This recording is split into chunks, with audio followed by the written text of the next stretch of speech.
बिस्मिल्लाहिर्रहमानिर्रहीम। देखती आँखों और सुनते कानों को अस्सलामु अलैकुम। आज का हमारा मौजू है बनी इसराइल कौन थे।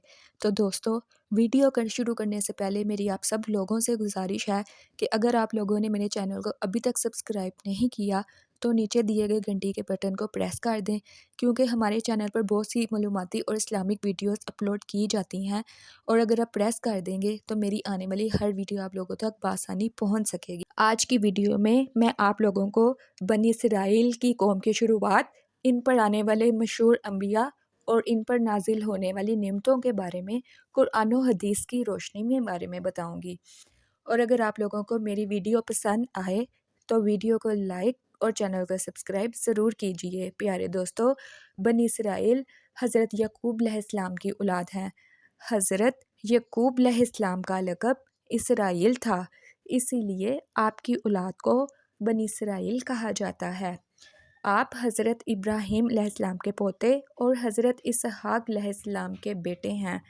यानी रिश्ता में हज़रत इब्राहीम अलैहिस्सलाम आपके दादा और इसहाक़ अलैहिस्सलाम आपके वालिद मोहतरम हैं। आप भी अपने दादा, वालिद और चचा की तरह अल्लाह ताला के बरगज़ीदा नबी हुए। कुरान मजीद में बनी इसराइल के नाम से एक मुकम्मल सूरत मौजूद है और इसके अलावा मुख्तलिफ़ सूरतों में भी बनी इसराइल और इसकी कौम के लोगों का जिक्र आया है। अल्लाह तबारक व तआला कुरान मजीद में फरमाता है, सूरत जासिया में, यकीनन हमने बनी इसराइल को किताब, हुकूमत और नबूवत बख्शी थी और हमने इन्हें पकीज़ा रोज़ियाँ दी थीं और इन्हें दुनिया वालों पर फजीलत बख्शी थी। सूरत दुहान, और हमने दानिस्ता तौर पर बनी इसराइल को दुनिया जहां वालों पर फ़ौक़ियत दी। सूरत माइदा, बनी इसराइल के काफ़रों पर हज़रत दाऊद अलैहिस्सलाम और ईसा बिन मरियम की ज़बानी लानत की गई, इसी वजह से कि वो नाफरमानियाँ करते थे और हद से आगे बढ़ जाते थे। प्यारे दोस्तों, हज़रत याकूब अलैहिस्सलाम के 12 बेटे थे, इसलिए इब्तिदा ही से बनी इसराइल 12 कबीलों में तकसीम हो गई थी। हज़रत याकूब अलैहिस्सलाम के बाद दूसरे नबी हज़रत यूसुफ अलैहिस्सलाम हैं। आप जब मिस्र में एक बहुत बड़े सरकारी ओहदे यानी हुक्मरान के ओहदे पर फाइज हुए तो बेशुमार बनी इसराइल मिस्र में जाकर आबाद हो गए। इस दौरान भी इस कौम की हदायत के लिए कई पैगंबर आए, जिनमें हज़रत अय्यूब अलैहिस्सलाम भी मशहूर हैं। इसराइल एक तवील मुद्दत की आसाइश और हुक्मरानी के बाद फ़िरौन की गुलामी में जकड़े हुए थे और अल्लाह को छोड़कर और मबूदों की पूजा किया करते थे। मूसा अलैहिस्सलाम बनी इसराइल को फ़िरौन की गुलामी से आज़ाद करवाकर बहरे अहमर के पास फ़लस्तीन में ले आए और यहाँ आकर आबाद हो गए। सूरत बनी इसराइल में अल्लाह ताला फरमाते हैं, और हमने मूसा अलैहिस्सलाम को किताब दी और इसे बनी इसराइल के लिए हिदायत बना दिया कि तुम मेरे सिवा किसी को अपना कारसाज ना बनाना। यहाँ आपके बाद आपके भाई हारून अलैहिस्सलाम पैगंबर और बादशाह हुए। इसके बाद एक अरसे तक बनी इसराइल ने फ़लस्तीन पर हुकूमत की। इस दौरान में इस कौम पर तरह तरह की नेमतें भी नाजिल हुईं, ताहम इस कौम ने इनकी कदर ना की। यहाँ बनी इसराइल के 2 सबक आमूज़ वाक़या रसूल अल्लाह सल्लल्लाहु अलैहि वसल्लम ने बयान किया है, बुखारी शरीफ में बयान हुए हैं, जो कि काबिल ज़िक्र हैं। रसूल अल्लाह सल्लल्लाहु अलैहि वसल्लम ने फरमाया, बनी इसराइल की एक औरत को एक बिल्ली की वजह से अज़ाब दिया गया, जिसे उसने कैद कर रखा था, जिससे वो बिल्ली मर गई थी और इसकी सज़ा में वो औरत दोज़ख में गई थी। जब वो औरत बिल्ली को बांधे हुए थी और इस औरत ने उस बिल्ली को खाने के लिए कोई चीज़ ना दी थी, ना पीने के लिए, और ना ही इसने बिल्ली को छोड़ा कि वो ज़मीन के कीड़े मकोड़े ही खा लेती। रिवायत में आता है कि ये औरत बहुत ही नेक और पारसा थी, मगर इसके इस बुरे अमल की वजह से इसे दोज़ख में डाल दिया गया। सही बुखारी में एक और जगह रिवायत है कि नबी करीम सल्लल्लाहु अलैहि वसल्लम ने फरमाया, एक कुत्ता एक कुएं के चारों तरफ चक्कर काट रहा था, जैसे प्यास की शिद्दत से इसकी जान ही निकल जाने वाली हो। एक बनी इसराइल की एक जानिया औरत थी, इसने इसको देख लिया। इस औरत ने अपना मोज़ा उतार कर इस कुत्ते को पानी पिलाया اور اس کے اسی عمل کی وجہ سے اس کی مغفرت ہو گئی۔ بے شک اللہ تبارک و تعالیٰ بہت غفور و رحیم ہے، جو انسان کے ایک چھوٹے عمل کی وجہ سے ہی اس کو بخش دیتا ہے اور جنت میں بھیج دیتا ہے۔ پیارے دوستو، ہم بات کر رہے تھے بنی اسرائیل کی قوم کی، اور حضرت موسیٰ علیہ السلام کے بعد 2 باپ بیٹوں داؤد علیہ السلام اور سلیمان علیہ السلام کو عزت بخش، اور آپ بنی اسرائیل کے مشہور فرمانروا اور پیغمبر تھے۔ ان کی وفات کے بعد 10 اسرائیلی قبائل جنہوں نے ان کی جانشین کی محافظت کی اور اسرائیل کے نام سے فلسطین میں اپنی بادشاہت قائم کر لی۔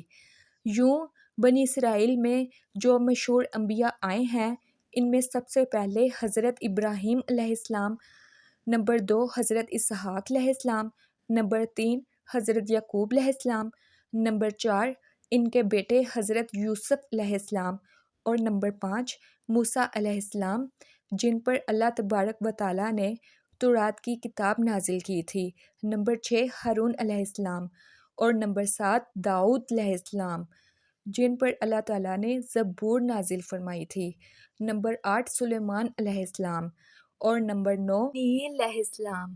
آخر میں حضرت عیسیٰ علیہ السلام کو اللہ تعالیٰ نے مبعوث فرمایا، جن پر اللہ تعالیٰ نے انجیل نازل فرمائی۔ پیارے دوستو، حضرت عیسیٰ علیہ السلام بنی اسرائیل میں مبعوث ہونے والے آخری نبی تھے، اور آپ نے آخری آنے والے نبی کی بشارت بھی دی۔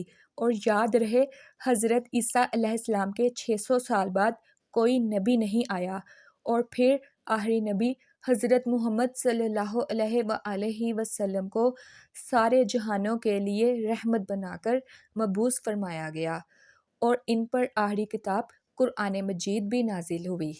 پیارے دوستو، بات کرتے ہیں بنی اسرائیل کی قوم کی عبادت گاہوں اور ان پر نازل ہونے والے اللہ تعالیٰ کی نعمتوں کا، جو قرآن مجید میں بیان ہوا ہے۔ حضرت یعقوب علیہ السلام نے اپنے بیٹوں کے ساتھ مل کر اللہ کا گھر تعمیر کیا، جسے بیت المقدس کے نام سے جانتے ہیں۔ حضرت یعقوب علیہ السلام کے بعد داؤد علیہ السلام نے اس عمارت کو دوبارہ تعمیر کرنا شروع کر دیا، اور پھر ان کے بیٹے جناب سلیمان علیہ السلام نے جنات کی مدد سے یہاں پر ایک عمارت تعمیر کی، جسے یہودی ہیکل سلیمانی کے نام سے جانتے ہیں۔ بتایا جاتا ہے کہ یہ عمارت رومیوں اور بابلیوں کے حملے میں تباہ ہو گئی تھی، مگر اس کی ایک دیوار آج بھی باقی ہے۔ اس دیوار کو دیوار گریا بھی کہتے ہیں۔ یہودی اکثر اس دیوار کے ساتھ کھڑے ہو کر تورات پڑھتے ہیں۔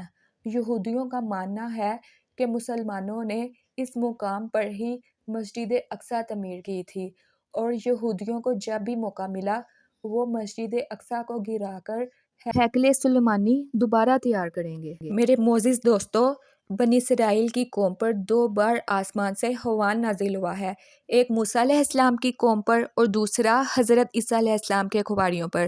قرآن میں اس کھانے میں من و سلویٰ کہا گیا ہے۔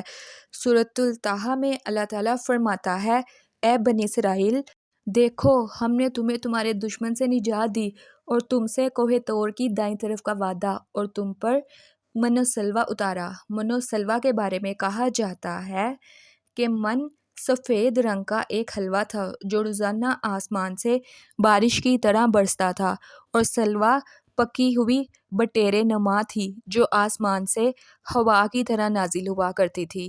من و سلویٰ کے بارے میں حضرت موسیٰ علیہ السلام کا حکم تھا کہ روزانہ تم اسے کھا لیا کرو اور کل کے لیے ہرگز اس کا ذخیرہ مت کرنا، مگر بنی اسرائیل کی قوم کے بعد لوگوں کو یہ ڈر تھا کہ اگر کسی روز من و سلویٰ آسمان سے نہ اترا تو ہم لوگ بھوکے مر جائیں گے، چنانچہ ان لوگوں نے چھپا کر کل کے لیے رکھ لیا اور نبی کی